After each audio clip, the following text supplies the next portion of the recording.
మొత్తం ఏ దేవుడు కనబడితే ఆ దేవుడి మీద ఒట్టు. యాదగిరి గుట్టకు పోయిండు, యాదాద్రి లక్ష్మీనరసింహస్వామి మీద ఒట్టన్నాడు. వేములవాడ పోయిండు, రాజరాజేశ్వర స్వామి మీద ఒట్టన్నాడు.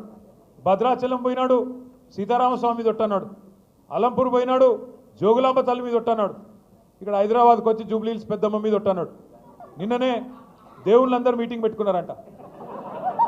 వీడెక్కడ దొరికిండ్రా నాయన, మనకు ఏడ కనబడితే ఆడ ఒట్లేస్తున్నాడు. ఈడెక్కడ దొరికినాడు నాయన.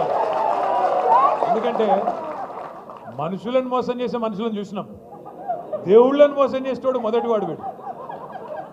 మీరు ఆలోచించండి, నేను చెప్పేది తప్ప ఒప్ప ఆలోచించండి. ఏమన్నావు నువ్వు? 15 ఆగస్టు వరకు మొత్తం రుణమాఫీ. ఇంకా ఆ రోజు ఎగిరెగిరి పడుతుంది.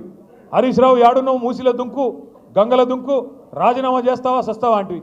ఇవాళ అడవై మరి నీ రుణమాఫీ. ఆఖరికి పోని హిందూ దేవుళ్ళని మోసం చేసినావు. ఆఖరికి మా జహాంగీర్ పీర్ దర్గా కూడా పోయి అక్కడ కూడా ఒట్టు పెడుతుంది సరిగా. జహాంగీర్ పీర్ దర్గా పోయి పాపం అక్కడ ఒట్లు పెట్టినాడు. ఒక్కరిని కాదు, అన్ని కుల. అచ్చా, మెదక్ చర్చిని కూడా ఉంచుకున్నాడా?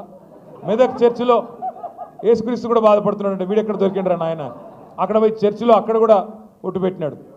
ఏ దేవుణ్ణి వదలలేదు, ఏ కులాన్ని వదలలేదు, ఏ మతాన్ని వదలలేదు.